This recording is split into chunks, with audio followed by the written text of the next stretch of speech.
Hello बच्चों, hello, कैसे हो आप सब? क्या हाल चाल सभी यूपी बोर्ड वाले बच्चों के, बिहार बोर्ड वालों के, राजस्थान बोर्ड वालों के, एमपी बोर्ड, छत्तीसगढ़, सब बच्चे क्या एकदम बढ़िया है, एकदम मस्त है, जबरदस्त है। आज हम बात करने वाले हैं यहाँ पर हमारे लेक्चर नंबर 4 के बारे में। Board class UP board series के अंदर आज हम बात करने वाले हैं हमारे लेक्चर नंबर 4 के बारे में। इस लेक्चर नंबर 4 में हम क्या क्या बातें देखेंगे, क्या क्या चीजें करेंगे, सारी बातों को बढ़िया से देखेंगे।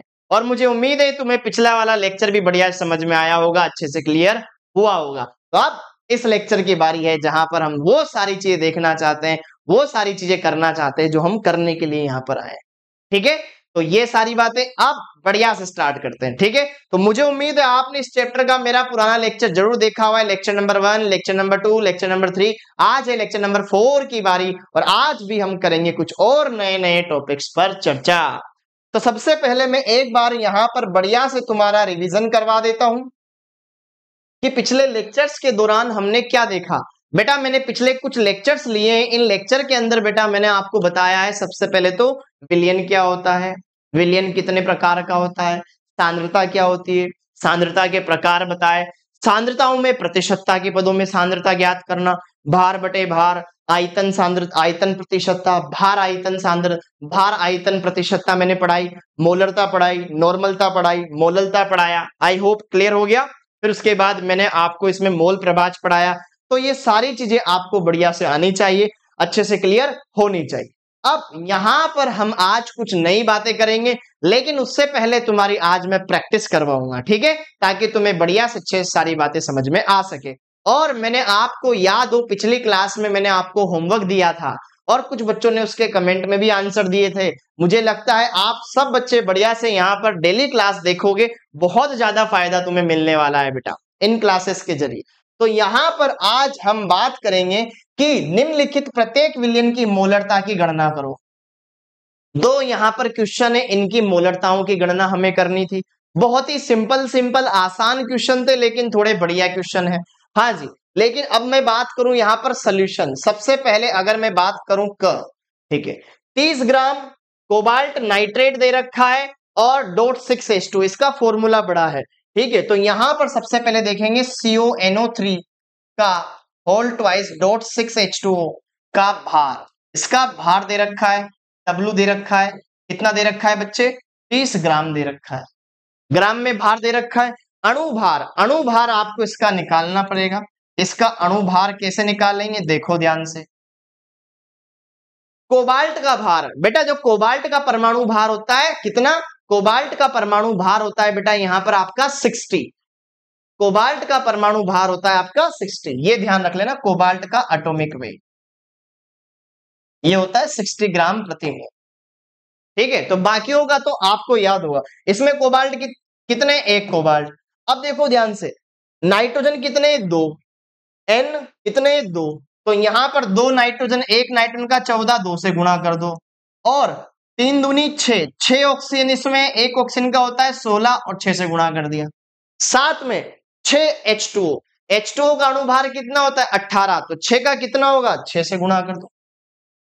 जब आप इन सबको जोड़ोगे तो इसका मान आएगा 292 ग्राम प्रति मोल। तो एक मोल इस अणु का भार है इतना, ग्राम में भार दे रखा है इतना, तो क्या मोल निकल जाएगा। और आयतन दे रखा है लीटर के पदों में, तो यहां पर हमें डायरेक्ट ही यहां पर चीजें आसानी से मिल जाएगी। तो हम डायरेक्ट मोलरता का फॉर्मूला जान लेंगे कि ग्राम में भार बटे में आ जाएगा यहाँ पे अणु भार इनटू में विलयन का आयतन लीटर में, तो बस इतना सा काम। हाँ जी, ग्राम में भार कितना दे रखा है, 30 दे रखा है। अणुभार कितना दे रखा है यहाँ पर 292। ठीक है, 292 दे रखा है, और यहां पर ये आयतन दे रखा है बेटा 4.3। अब इसको सोल्व करना है, आंसर आ जाएगा, दशमलव हटा दो, एक जीरो और लगा लो, इसको सिंप्लीफाई कर लेना। ऊपर है 300, नीचे है 292 और यहाँ पर है 43। ठीक है, मात्रक लग जाएगा मोलर, मात्रक लग जाएगा मोलर या मोल प्रति लीटर। इस तरीके से आप इस क्वेश्चन को कर सकते हो, इसको सिंप्लीफाई कर लेना बेटा। ठीक है, आ जाएगा आपके पास फाइनल आंसर। तो ये मोलरता हम इस तरीके से ज्ञात कर सकते हैं। अब देखो दूसरा क्वेश्चन, दूसरा क्वेश्चन क्या कह रहा है कि मेरे पास एक 30 ml का मिश्रण है, 30 ml मेरे विलयन का आयतन है, जिसमें मैंने 0.5 मोलर H2SO4 डाल रखा है। 30 ml 0.5 मोलर H2SO4 को 500 ml तनु करने पर मैंने क्या किया, पहले 30 ml विलयन था, अब मैंने उसको करके 500 ml कर लिया, तो आपको अब बतानी है मोलरता कितनी हो गई। तो देखो दोस्तों, बहुत ही सिंपल सा क्वेश्चन है, बढ़िया से आपको समझना है, अच्छे से क्लियर करना है। देखिए, पहले आयतन कितना था, 30 ml था, हाँ या ना। इसके अंदर कितना मोल H2SO4 था, मोलर था, यहां पर था 0.5 मोलर H2SO4 इसके अंदर है। अब मैंने क्या कर दिया, इसमें पानी और बढ़ा दिया, पानी और बढ़ा दिया मतलब इसको पतला कर दिया, तो ये बन गया 500 ml का विलियन। अब आपको इसमें H2SO4 की मोलरता ज्ञात करनी है।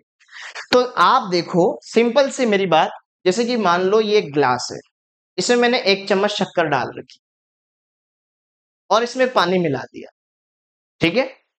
और इसमें एक गिलास, जैसे कि एक बड़ा बर्तन है जिसमें मैंने 1 चम्मच शक्कर डाल दी, 1 गिलास पानी मिला दिया, और इसमें शक्कर वही है, मैंने 2 गिलास पानी डाल दी। तो मुझे बताओ शक्कर की मात्रा में कोई बदलाव हुआ क्या? नहीं, शक्कर जितनी इसमें उतनी शक्कर इसमें सर, बस केवल आयतन में बदलाव हुआ है, तो सांद्रता भी बदल जाएगी, बस ये 2 चीजें बदलाव हुई है, मोल समान रहेंगे। क्या दोनों में मोल समान रहेंगे? दोनों में मोल समान होंगे। हमने जस्ट तनु किया है, तनु करने पर मोल में बदलाव नहीं आता, मतलब पहले मोल अगर सपोज करो इसमें मोल N1 है तो इसमें मोल N2, दोनों मोल बराबर होंगे, क्या होंगे, N1 बराबर N2। बोलो, क्या मेरी बात समझ में आई? तो अब जरा देखो ध्यान से, हम जानते हैं मोलरता बराबर क्या होता है, N/V, तो N का मान कैसे निकलेगा, मोलरता गुणा आयतन, यस और नो। तो पहले वाले के लिए अब मोल तो डायरेक्ट दे नहीं रखे, इसकी मोलरता दे रखी, इसका आयतन दे रखा है, तो यहां पर इसकी मोलरता को आप M1 मान ले, आयतन को मान ले V1, तो यहां पर आ जाएगा ना M1V1 बराबर M2V2। पहले की मोलरता 0.5 मोलर, आयतन कितना दे रखा है, 30 ml, डायरेक्ट आप ml में रख सकते हो, कन्वर्ट करने की कोई जरूरत नहीं है। मोलरता M2 वो ज्ञात करनी है, बाद का आयतन कितना दे रखा है, 500, तो बस M2 डायरेक्ट हमारे पास आ जाएगा, एक जीरो से एक जीरो कट जाएगा। यहां पर अगर मैं M2 को सोल्व करूंगा, यहां पर ये आ जाएगा 1.5 अपॉन में 5, तो ये कितना आ जाएगा बेटा, नीचे जीरो लगा देंगे 3, तो 0. ठीक है, 0.3 मोलर, 0.3 मोलर इसका आंसर आ जाएगा। क्या आसान है, दोनों क्वेश्चन आप बढ़िया से बना सकते हो। बोलो यार रसगुल्लो, और हैशटैग यूपी बोर्ड जरूर लिखिएगा बेटा, कमेंट बॉक्स में हैशटैग यूपी बोर्ड जरूर लिखिएगा, hashtag UP board, hashtag UP board, hashtag Bihar board, hashtag Chhattisgarh, hashtag Rajasthan board, RBC board, comment में जरूर लिखिएगा हैशटैग एमपी बोर्ड, ठीक है। ओके, आई होप ये बात आपको समझ में आ गई, क्लियर है क्या मामला? ठीक है, 5 से कट जाएगा 15 कितनी बार, 3 बार, 3/10 कितना आ जाएगा, 0.3 आ जाएगा, डन। ये वाला एक सवाल हो गया, ये सवाल हमने कर लिया। अब एक क्वेश्चन और आपके लिए मैं लेकर के आया हूं आपकी एनसीईआरटी से, बढ़िया क्वेश्चन है, अच्छे से मिलकर के सोल्व करेंगे, शानदार सारी बातों को देखेंगे। इस एक क्वेश्चन में आपकी 3 चीजें हो जाएगी, पहली तो प्रतिशतता वाला हो गया, फिर मोललता वाला हो गया, मोल अंश वाला हो गया, और मोलरता वाला पार्ट, 3-4 चीजें इसमें दे रखी है, बहुत ही बढ़िया क्वेश्चन है, एक में सारी चीजें अपन निपटा देंगे। तो देखो दोस्तों, बहुत ही सिंपल क्वेश्चन है, बस आपको इसको समझना है, फील करना है, मजा आ जाएगा। ग्लूकोज का एक जलीय विलयन दे रखा है 10% W/W, मतलब भार प्रतिशतता दे रखी है 10% W/W ग्लूकोज। इसका क्या मतलब है? इसका मतलब ये है कि 100 ग्राम विलयन है, 100 ग्राम विलयन में 10 ग्राम ग्लूकोज है, 10 ग्राम ग्लूकोज है, यस और नो? Yes sir. तो ग्लूकोज 10 ग्राम है, तो विलायक कितना हुआ, 90 ग्राम, विलायक का भार, विलायक का भार ये आ जाएगा 90 ग्राम। बोलो, क्या ये मेरी बात क्लियर हो गई कि आप सबको? अच्छे से देख लो, डन। तो विलायक का भार आ गया ग्राम में, इसका भार आ गया, अणुभार पता है, क्या मोललता निकाल सकते हैं? बिल्कुल निकाल सकते हैं। तो यहां पर अगर हम बात करें पॉइंट नंबर 1, सबसे पहले हम बात करेंगे यहां पर मोललता के बारे में। तो मोललता का फॉर्मूला होता है बेटा विलेय के मोल बटे विलायक का भार, विलायक का भार, ठीक है। किलोग्राम में हो तो अच्छी बात है, अगर ग्राम में दे रखा है तो 1000 से गुणा कर देंगे। ठीक है, तो यहां पर देखो ध्यान से, मोल, विलेय के मोल, विलेय के मोल कैसे निकालेंगे, ग्राम में भार 10, अणु भार ग्लूकोज का कितना होता है 180। पिछली क्लास जिन बच्चों ने देखी होगी ना वो फटाफट से कर देगा, ग्राम में भार बटे अणु भार, विलायक का भार कितना 90, इनटू में आ जाएगा 1000, आ गया क्या, ठीक है। अब देखो 2 जीरो से 2 जीरो काट दो, ऊपर बच जाएगा 100, नीचे बच जाए, ऊपर बच जाएगा 100, नीचे बच जाएगा ये 18 नाम 162, ठीक है, सही बोल रहा हूं, ये आ गई आपकी मोललता। इसको सिंप्लीफाई कर लेंगे, मोललता निकल जाएगा। पहला काम क्लियर, पहला काम क्लियर। दूसरा, प्रत्येक घटक के मोल अंश ज्ञात करो, प्रत्येक घटक के मोल अंश ज्ञात करो। तो यहां पर तो दो ही घटक है, एक तो ग्लूकोज है, दूसरा विलायक पानी है, दो ही घटक है, तो मोल अंश ज्ञात करने का कोई बड़ा दिक्कत नहीं है। लेकिन आइए बात कर लेते हैं यहां पर मोल अंश, मोल अंश,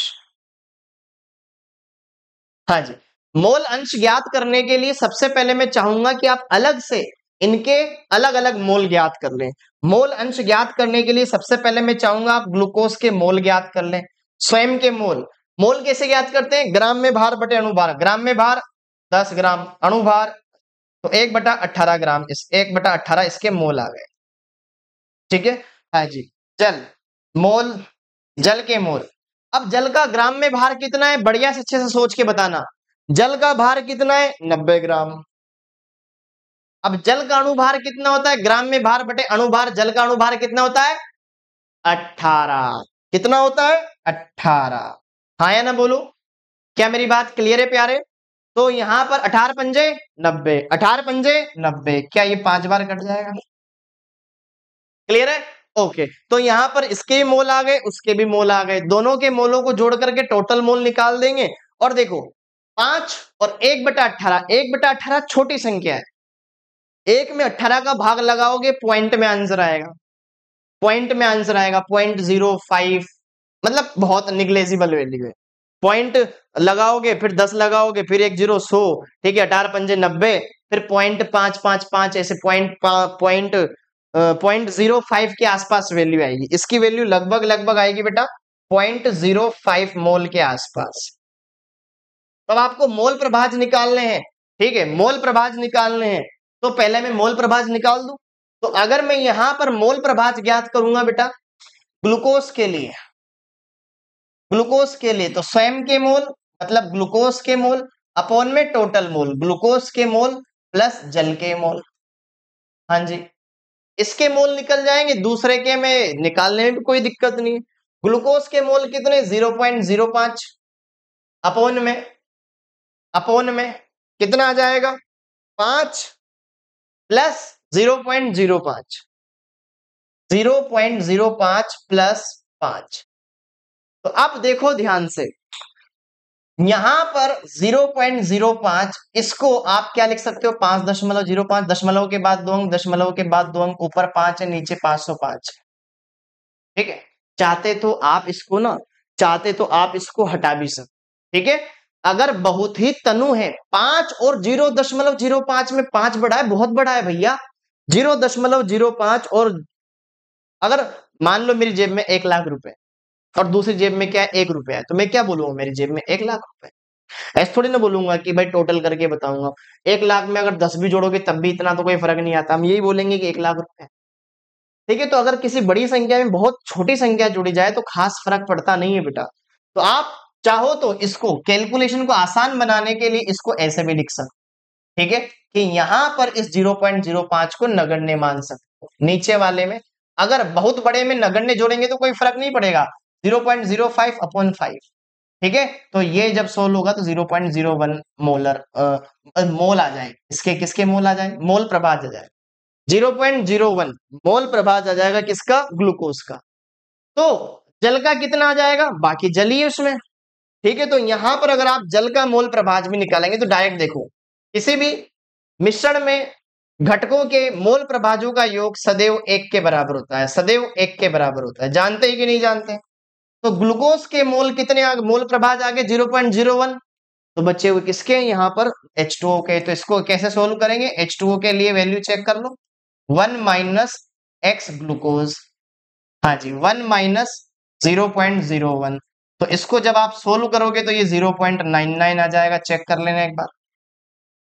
ठीक है, तो इसके भी मोल प्रभाज निकल गए, तो कोई बड़ी बात नहीं है। और अगली बात थर्ड है मोलरता। थर्ड है मोलरता। मोलरता, अब मोलरता में क्या चाहिए होता है मुझे? आयतन चाहिए होता है, विलयन का आयतन चाहिए होता है। क्या चाहिए होता है बेटा? विलयन का आयतन चाहिए होता है। विलेय के मोल बटे विलयन का आयतन। अब देखो ध्यान से, इस क्वेश्चन में क्या दे रखा है? क्या आपको यहां पर विलयन का भार दे रखा है? विलयन का भार और विलयन का घनत्व दे रखा है? दे रखा है। क्या भार को अगर मैं घनत्व से डिवाइड कर दूंगा तो आयतन आ जाएगा क्या? क्या बात कर रहे हो सर, कैसे आएगा? देखो ध्यान से, क्योंकि हम जानते हैं घनत्व बराबर होता है द्रव्यमान बटे आयतन। द्रव्यमान बटे आयतन, ठीक है। अब मुझे आयतन निकालना है, तो आयतन v बराबर क्या हो जाएगा? m/d।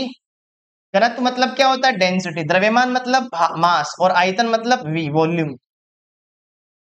तो द्रव्यमान कितना दे रखा है टोटल विलयन का? 100 ग्राम। 100 ग्राम बटे में घनत्व कितना दे रखा है? घनत्व दे रखा है 1.2। 1.2, तो 1 हटा, पॉइंट हटा दो, एक जीरो और लगा दो, 1000/12। 1000/12, ये क्या आ गया? आयतन आ गया ml में। आ गया ml में आयतन। तो अब मोलरता ज्ञात करनी, यही कर दूं मैं मोलरता। तो मोलरता ज्ञात करने का फॉर्मूला है विलेय के मोल बटे विलयन का आयतन, ml में दे रखा हो तो 1000 से गुणा कर दो। मोल कितने आए थे ग्लूकोज के? 1/18, हाँ है ना, 1/18 आ गया। हाँ जी। विलयन का आयतन कितना? 1000/12, पलट के 12 ऊपर चले गए, गुणा में यहाँ पे ये आता ही है।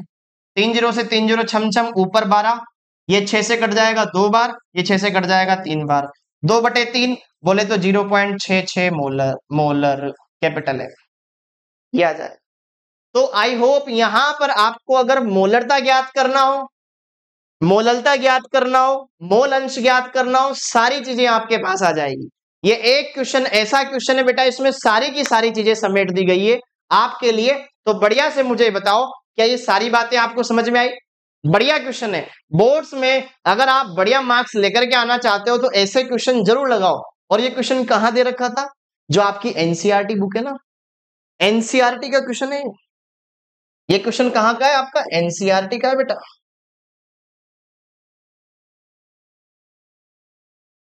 तो आपकी जो एनसीईआरटी बुक है ना, उस एनसीईआरटी बुक के अंदर इस चैप्टर के पीछे ही पीछे देखा करो, क्वेश्चन दे रखे हैं। उनमें से एक क्वेश्चन मैं निकाल के लेकर कि यार बच्चों को ऐसे क्वेश्चंस करवाने चाहिए ताकि उनको पता चले कि भैया एनसीईआरटी पढ़ा रहे हैं, तुम्हारे बोर्ड का ही पढ़ा रहे हैं। बढ़िया से अच्छे से पढ़ोगे, मार्क्स आएंगे। Done done. अब अगला टॉपिक हम स्टार्ट करते हैं। तो सांद्रताओं वाले पदों को पीछे छोड़ते हुए अब आगे बढ़ते हैं बेटा, इस चैप्टर के मेन टॉपिक पर आते हैं। इस चैप्टर में सबसे पहले हमने सांद्रताओं के बारे में बात कर ली, बढ़िया से अच्छे से उनको समझ लिया, अच्छे से उनके बारे में कुछ कुछ बातें हमने बढ़िया से अच्छे से सारी बातें जान ली। अब यहां पर हम बात करेंगे विलेयता के बारे में। क्या होती है विलेयता? तो विलेयता का मतलब सिंपल सा है, मान लो मैंने क्या लिया, एक पात्र ली। इस पात्र में क्या भर रखा है बेटा मैंने? यहां पर कोई विलायक, जैसे कि जल, मैंने विलायक भर रखा है, जल भर रखा है। जल की कुछ मात्रा ले रखी है मैंने, कुछ भी ले रखी है, फिक्स मात्रा है, टेम्परेचर फिक्स है। तो विलेय की वह अधिकतम मात्रा जो कि विलायक की निश्चित मात्रा में नियत ताप पर घोली जा सके, विलेयता कहलाती। कि विलायक की मात्रा फिक्स कर दो, टेम्परेचर फिक्स कर दो, जितनी विलेय की मात्रा इसमें घुल सके वही उसकी विलेयता कहलाती। ठीक है, ओके। तो विलेय की वह अधिकतम मात्रा जो कि विलायक की किसी विशेष मात्रा में नियत ताप पर घोली जा सके, विलेयता कहलाती। अब विलेयता किन किन कारकों पर डिपेंड कर रही? घोल किसके रहे हो। देखो, अगर आपने पानी ले रखा है, कुछ चीजें पानी में घुलती है, कुछ चीजें नहीं घुलती है, तो विलेय की प्रकृति क्या है। दूसरी बात, घोल किस में रहे हो, विलायक कौन सा है, और साथ के साथ टेम्परेचर प्रेशर कितना, उन पे भी डिपेंड। तो यहां पर विलेय की प्रकृति, विलायक की प्रकृति के साथ साथ ताप और दाब पर भी यहां पर विलेयता डिपेंड करती है। क्या ये बात समझ में आई कि नहीं आई? अरे आपने देखा है पेप्सी की बोतल, पेप्सी की बोतल को अंदर जैसे अपन ऐसे शेक करते हैं और ढक्कन खोलते हैं, उसमें से गैस बाहर निकलती। क्यों? क्योंकि हमने उसके अंदर गैस भर रखी है। गैस उस पानी के अंदर घुली हुई है। कब? जब हमने हाई प्रेशर उसके अंदर लगा रखा है। और दूसरी बात, अगर वही कोल्ड ड्रिंक की बोतल अगर गर्म हो तो जब आप उसको पियोगे पीने में मजा नहीं आएगा। क्यों? क्योंकि वो उसके अंदर से जो बुदबुदाहट निकलती है वो बुदबुदाहट तुम्हारे गले को फील होएगी नहीं। अगर तुम वहीं पर नॉर्मल गर्म पानी पियो, गर्म बोतल पियोगे तो मजा ही नहीं आएगा। क्या पी रहे हैं अपन, ऐसा लग रहा है ना कि ठंडी ठंडी चिल्ड बोतल ही बढ़िया लगती है, उसके अलावा दूसरी बढ़िया नहीं लगती। होता है ना ऐसा? तो सेम वैसा ही यहां पर है, सेम वैसा ही यहां पर है। ठीक है, तो ये बात है भैया, ये बात है भैया। क्या मेरी बात क्लियर है? तो विलायक भी मैटर करता है, विलेय भी मैटर करता है, टेम्परेचर और प्रेशर भी मैटर करता है किसी भी विलेय की घुलनशीलता अगर आपको देखनी है किसी भी विलायक में तो। डन। अब इस चैप्टर के अंदर, इस चैप्टर का नाम है विलयन। तो हम क्या लेंगे? द्रव लेंगे, द्रव में बाकी चीजों को घोलेंगे और द्रव विलयन बनाएंगे, उसी के बारे में सारी बातें करेंगे। अपने 3 चैप्टर होते थे पहले, अब तो बस केवल आपका ये एक चैप्टर बचा हुआ है विलयन वाला। एक होता था ठोस अवस्था, जिसमें केवल ठोस पदार्थों के बारे में बताया जाता है। एक होता था गैसीय अवस्था, पदार्थ की अवस्था है, कक्षा 11वीं का चैप्टर बेटा, उसमें केवल गैसों के बारे में बताया जाता है। गैसें कैसी होती है, आदर्श गैसें, वास्तविक गैसें, उनके बारे में बताया जाता था।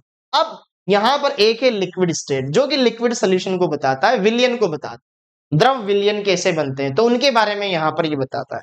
ठीक है, तो अब यही एक चैप्टर बचा हुआ है आपके नए सिलेबस में। बाकी ठोस अवस्था भी हटा दिया गया है, पदार्थ की अवस्था भी हटा दिया है। ठोस अवस्था पहले 12th में आता था, पदार्थ की अवस्था 11th में आता था, वो हटा दिया है। अब ये चैप्टर अपने बचा हुआ है जो अपन को पढ़ना है।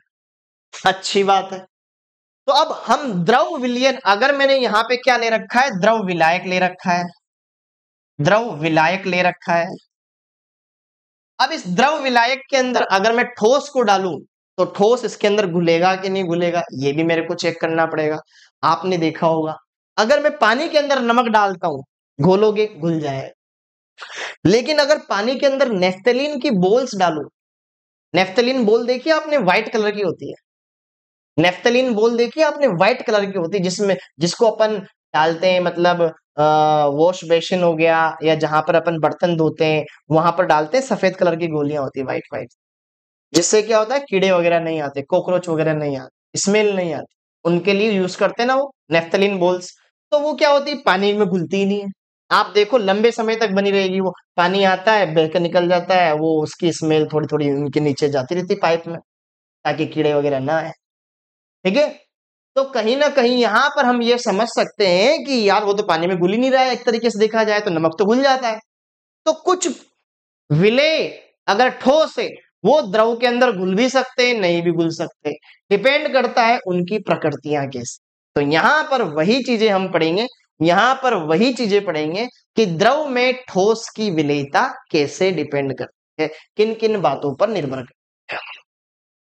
तो पानी के अंदर यार नमक तो घुल जाता है, शक्कर भी घुल जाती है, लेकिन नेफ्थलीन नहीं घुलता है। बहुत सारे केमिकल कंपाउंड है ऑर्गेनिक के, वो नहीं घुलते हैं, सब नहीं घुलते। वही घुलेंगे जो कि उसी के जैसे के नेचर के होते हैं। ठीक है, तो यहां पर देखो ध्यान से, ठोसों की, ठोसों की द्रवों में विलेयता, द्रवों में विलेयता समान समान को घोलता है के सिद्धांत पर कार्य करता, समान समान को घोलता है के सिद्धांत पर आधारित। मतलब like dissolve like, like dissolve like, समान समान को घोलता है के सिद्धांत पर आधारित।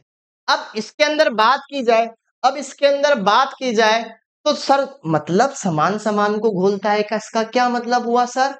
अरे बेटा, जैसे कि देखो ध्यान से, शेर शेर के साथ रहते हैं, गाय बकरी भैंस बकरी के थोड़े साथ कहते हैं। शेर घास थोड़ी खाता है, वो तो खुद शिकार करके खुद खाता है। ठीक है। ओके, इंसान इंसानों के बीच में रहते हैं, जानवर जानवरों के बीच में रहते हैं, पक्षी पक्षी के बीच में रहते हैं। तो यहाँ पर भी समान चीजें समान चीज में घुलेगी मिलेगी ना यार, हाँ या ना? क्लियर है मेरी बात, समझ में आया कि नहीं आया? ठीक है, आपके दोस्तों के बीच में बढ़िया से घुल मिल के रहोगे, दूसरों के बीच में थोड़ी ना घुल मिल के रहोगे, हाँ या ना? क्लियर है, तो सेम वही बात है। तो सेम उसी तरीके से यौगिक दो तरह के होते हैं, एक होते हैं ध्रुवीय, एक होते हैं अध्रुवीय। तो जो ध्रुवीय यौगिक होते हैं, ध्रुवीय प्लस, ये तो हो जाएंगे आपस में मिक्स, बोलेंगे घुलनशील, ये हो जाते हैं आपस में घुलनशील। और अध्रुवीय, अध्रुवीय प्लस अध्रुवीय, ये हो जाएंगे आपस में, तो ये भी हो जाएंगे घुलनशील।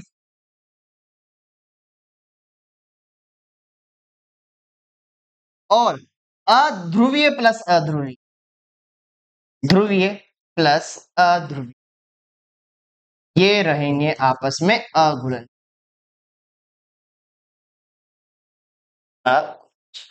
तो पहली बात तो ये इस सिद्धांत पे कार्य कर, ठीक है, कि समान समान को बोलता है, उसी चीज पर ये काम करता है। ठीक है बेटा, बोर्ड्स में क्वेश्चन आता है, बोर्ड्स में आपके क्वेश्चन आता है कि भैया यहाँ पर ध्रुवीय ध्रुवीय घुलेंगे या नहीं घुलेंगे, बहुत एक एक नंबर का आपके आता है, वो क्या बोलते हैं उसको, मैं ऑप्शन वाले, ठीक है, अब सदा वाला क्वेश्चन आता है, ठीक, 4 ऑप्शन होंगे, कोई एक टिक करना रहेगा। अब यहां पर देखो ध्यान से, क्या ठोसों की विलेयता ताप पर डिपेंड करती है कि नहीं करती है? ताप पर डिपेंड करती है। जैसे कि मैंने मान लो पानी के अंदर शक्कर घोलना चाहा, देखो देखो, चाशनी बनानी होती तो क्या करते हैं, चाशनी देखते हो, पानी के अंदर शक्कर डालते हैं, चाशनी बन जाती है, फिर जिसमें जलेबी निकाली जाती है, फिर खाई जाती है, मजे ही मजे आ जाते हैं, है ना? तो वो चाशनी होती है, वो कैसे बनती है सर? एक बड़ी भगोनी लेते हैं, हलवाई तो बड़ा, अगर हलवाई की बात करें तो एक बहुत बड़ी सी कढ़ाई लेते हैं सर, उस कढ़ाई में डालते हैं, वो पहले पानी, पानी को बढ़िया से गर्म करते हैं, फिर उसके अंदर डालते हैं बहुत सारी शक्कर, फिर उसको हिलाते हैं बढ़िया से और गर्म करते हैं, गर्म करते हैं, तभी वो बढ़िया से अच्छे से उसके अंदर घुलती है। क्या मेरी बात समझ? तो टेम्परेचर पे डिपेंड करता है कि नहीं करता है विलेयता ठोसों की? यस, करता है। तो यहां पर देखो ध्यान से, ठोसों की विलेयता पर ताप का प्रभाव, ताप का प्रभाव। अब ताप का क्या प्रभाव पड़ता है, आइए इस बात को हम समझे, बढ़िया से क्लियर करें कि क्या क्या फैक्टर है जो कि यहां पर ठोसों की विलेयता को प्रभावित करते हैं। तो सबसे पहली बात, सबसे पहली बात आप ये जानते हैं कि जब विलेय को विलायक में मिलाते हैं तो बच्चों बनता है हमारा विलयन। क्या बनता है? विलयन बनता है। ओके, और विलेय प्लस विलायक विलयन, ये बनने का प्रक्रम कहलाता है विलायकन, विलायकन। और विलयन में से विलेय और विलायक को अलग कर लो, जैसे कि पानी के अंदर से नमक अलग करना हो तो उसको गर्म कर लो, पानी पानी वाष्पीकृत हो जाएगा, नमक बच जाएगा, तो नमक के क्रिस्टल बच जाएंगे, ये प्रक्रम कहलाएगा क्रिस्टलीकरण, हाँ या ना? तो यहां पर पहली बात तो ये है भैया, तो एक पॉइंट ये भी आपको ध्यान रखना है। दूसरा, ठोस को अगर मैं द्रव विलायक में ऐड करके यहां पर विलयन बनाता हूं बेटा, विलयन बनाता हूं, तो यह प्रक्रम ऊष्माक्षेपी भी हो सकता है, ऊष्मा शोषी भी हो सकता है। ठीक है, यह प्रक्रम यहां पर देखो ध्यान से, इस प्रोसेस के दौरान डेल्टा एच, डेल्टा एच होता है एंथैल्पी में परिवर्तन, कि मैंने ठोस को द्रव में डाला और उष्मा निकल गई, ऊष्माक्षेपी प्रक्रम। ठोस को द्रव में डाला, इसने उष्मा ले ली, तब जाकर के वो घुला, उष्मा शोषी प्रक्रम। दोनों केस पॉसिबल हो सकते हैं, उष्मा शोषी भी हो सकता है, उष्मा शेपी भी हो सकता है। भाई आप शक्कर को पानी में घोलना चाह रहे हो, उसको उष्मा दे रहे हो, तब जाके घुलेगी ना वो, अदरवाइज थोड़ी ना घुलेगी। या कई बार क्या होता है, हम किसी ठोस पदार्थ को पानी में डालते हैं तो वो हीट निकालती है फिर घुलती, जैसे कि आप चूने को पानी के अंदर डालते हो, उष्मा निकालता है, फिर जाकर के घुलता है ना? हीट देखा होगा आपने, जब हम चूने को पानी में डालते हैं तो जो पानी का मटका होता है या पात्र होता है वो गर्म हो जाता है, होता है कि नहीं होता है? क्यों? क्योंकि चूना वहां पर हीट रिलीज कर। तो यहां पर जो डेल्टा एच है मतलब एंथैल्पी परिवर्तन है, ये यहां पर धनात्मक भी हो सकता है या ऋणात्मक भी हो सकता है। धनात्मक का मतलब है ऊष्मा ग्रहण कर रहा है, ऊष्मा शोषी। ऋणात्मक का मतलब ऊष्मा कम हो गई है, ऊष्मा शेपी। दोनों टाइप के यहां पर प्रक्रम पॉसिबल। तब सर टेम्परेचर का इनमें रोल बताओ। तो देखो ध्यान से, इनमें जो ऊष्मा शोषी प्रक्रम होता है बेटा, ऊष्मा शोषी प्रक्रम होता है, तो ऊष्मा शोषी प्रक्रम अगर है तो ऊष्मा शोषी प्रक्रम में टेम्परेचर बढ़ाने पर क्या होता है बेटा? विलेयता बढ़ती है कि भैया जितना टेम्परेचर देंगे उतनी ज्यादा विलेयता होगी। क्लियर है मामला? ठीक है, ओके। दूसरी बात, ऊष्मा शेपी प्रक्रम में इसका उल्टा होता है। ऊष्मा शेपी प्रक्रम में क्या होता है? इसका उल्टा होता है। टेम्परेचर घटाएंगे तो विलेयता बढ़ती, तो विलेयता बढ़ती।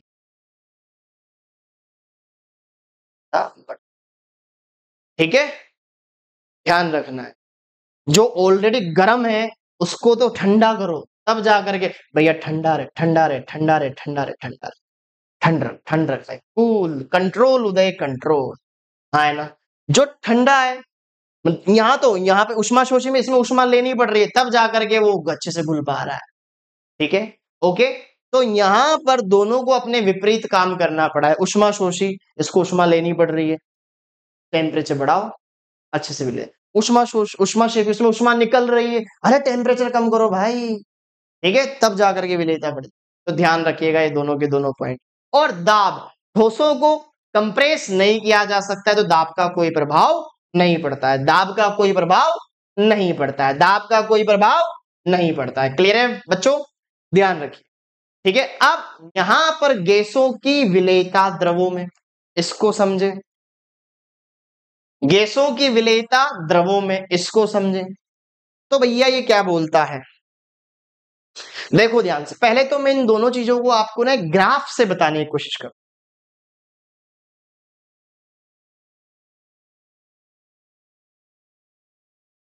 जैसे कि ठोसों के लिए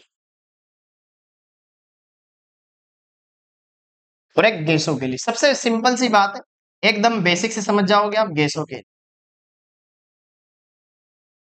नॉर्मल केस में अगर मैं विलेयता चेक करना चाहता हूं विद रेस्पेक्ट टू टेम्परेचर, इधर विलेयता बढ़ रही है, इधर टेम्परेचर बढ़ रहा है, इधर विलेयता बढ़ रही है, इधर टेम्परेचर बढ़ रहा है, तापमान बढ़ रहा है। तो मुझे बताओ, जैसे जैसे टेम्परेचर बढ़ाएंगे क्या इनकी विलेयता बढ़ेगी? अरे बोलो यार।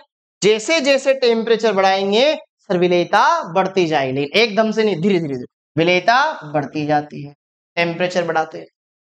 ठीक है, और यहां पर जैसे जैसे मान लो कोल्ड ड्रिंक की बोतल है, फ्रिज में रख रखी है एकदम बढ़िया, उसमें गैस घुली हुई है, उसको बाहर रख के धूप में रख दो, घुलनशीलता कम हो। तो यहाँ पे टेम्परेचर बढ़ाओगे तो विलेयता घटती चली जाए। समझ में आया? गैसों के लिए और ये ठोसों। पहली बात तो ये समझ में आई।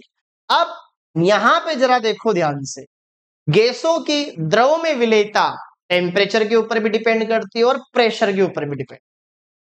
तो सबसे पहले तो यहां पर गैसों की विलेयता पर ताप का, पर ताप का,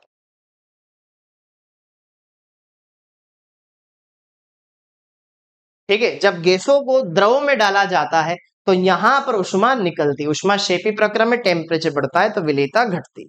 ठीक है, तो यहां पर गैसों को जैसे ही हम विलायक में ऐड करते हैं, विलायक क्या है अपना? द्रव, और विलयन बनाते हैं, तो यह प्रक्रम कैसा होता है? ऊष्मा निकलती, इसमें ऊष्मा निकलती, अतः यहां पर इस अभिक्रिया के लिए क्या होगा? डेल्टा एच नेगेटिव हो जाएगा, ऊष्मा घट जाएगी।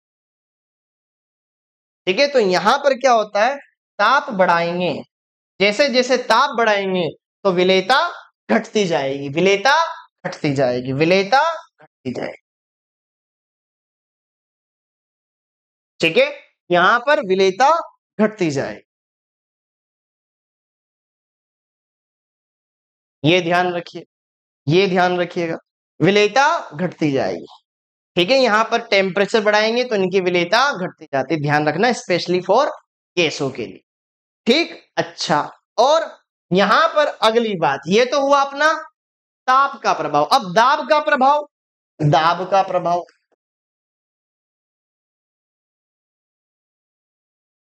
यार अगर मैं गैस के ऊपर दाब बढ़ाता जाऊंगा, दाब बढ़ाता जाऊंगा, जैसे कि सपोज करो मैंने एक डायग्राम, ठीक है, यहां पर ये है हमारे पास लिक्विड, और यहां पर मैंने लगा रखा है इसके ऊपर पिस्टन,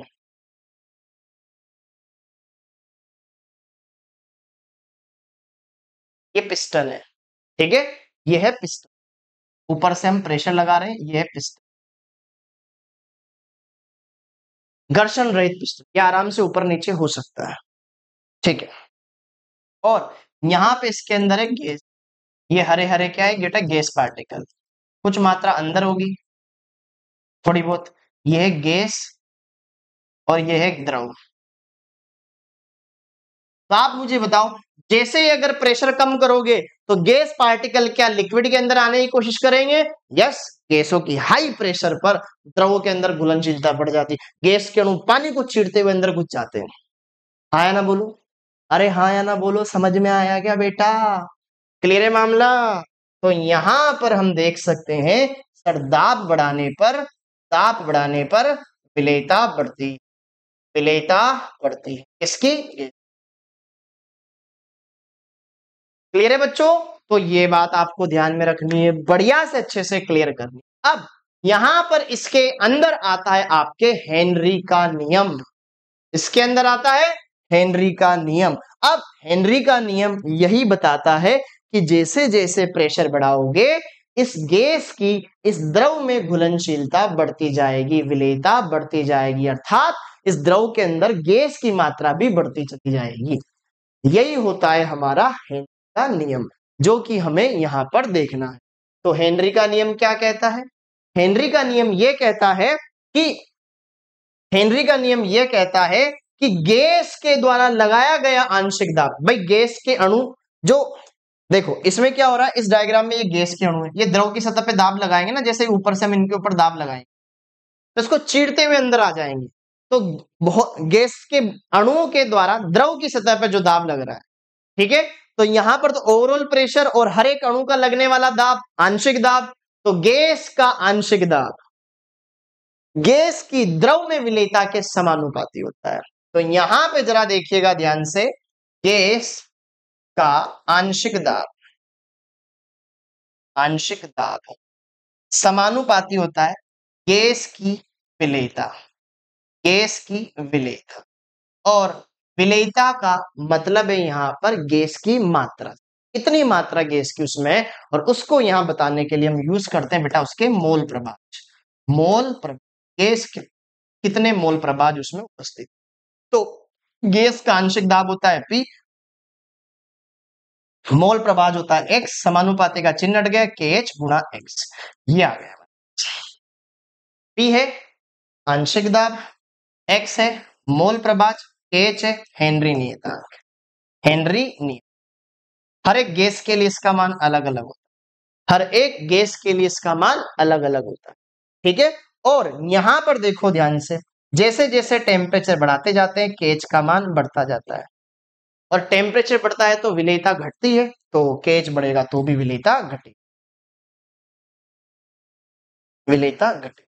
तो जिस गैस के लिए इसका मान ज्यादा होगा उसकी विलेयता कम रहेगी, ठीक। तो ये सारी बातें बच्चों मैंने आपको बताई। अब इसके बाद की कहानी, ये गैसों की हेनरी के नियम की सीमाएं और इसके लॉज, ये हम पढ़ेंगे अगली क्लास में। ये एक क्वेश्चन में दे रहा हूं आपको होमवर्क, अगली क्लास के लिए ट्राई कीजिएगा बेटा। मैं आपको वो क्रिस्प मटेरियल देना चाहता हूं क्रिस्प फॉर्म में, ताकि आप बढ़िया से अच्छे समझ सके और आपको ज्यादा टाइम भी ना लगे। बढ़िया से अच्छे इनको क्वेश्चन को ट्राई कीजिएगा। और हाँ, अब अगर आप अनअकैडमी के प्लस सब्सक्रिप्शन पर जुड़ना चाहते हैं बेटा, तो आइए, आपका बहुत बहुत स्वागत है। अनअकैडमी पर आप बढ़िया से प्लस सब्सक्रिप्शन ज्वाइन कीजिए और हमारे साथ अपनी पढ़ाई की तैयारी स्टार्ट कीजिए ड्रॉपर बच्चों के लिए, ठीक है। रीनीट का एग्जाम होता है और आप अगर उसमें गवर्नमेंट सीट ले लेते हो तो आपको 100% रिफंड हो जाएगा, ठीक है। और यहाँ पर अभी हमारा चल रहा है फिनिक्स 3.0 बैच, जिसमें आप ज्वाइन हो सकते हो ड्रॉपर बच्चों के लिए, और क्लास 11th वाले बच्चों के लिए निम्बस बैच। क्लास 11th का बैच आ जाइए बेटा फटाफट से, जो भी बच्चा यहाँ पर देख रहा है फटाफट से आप अपनी तैयारी स्टार्ट कीजिए। ड्रॉपर बैच है, क्लास 11th बैच है, अपनी तैयारी को हमारे साथ स्टार्ट कीजिए। आप सभी का बहुत बहुत धन्यवाद। अगर आप चैनल पर नए हैं तो चैनल को सब्सक्राइब कर लीजिए, बढ़िया से अच्छे से वीडियो को लाइक कीजिएगा, और कमेंट करके मुझे जरूर बताना बेटा आज का लेक्चर आपको कैसा लगा। Thank you. जय हिंद।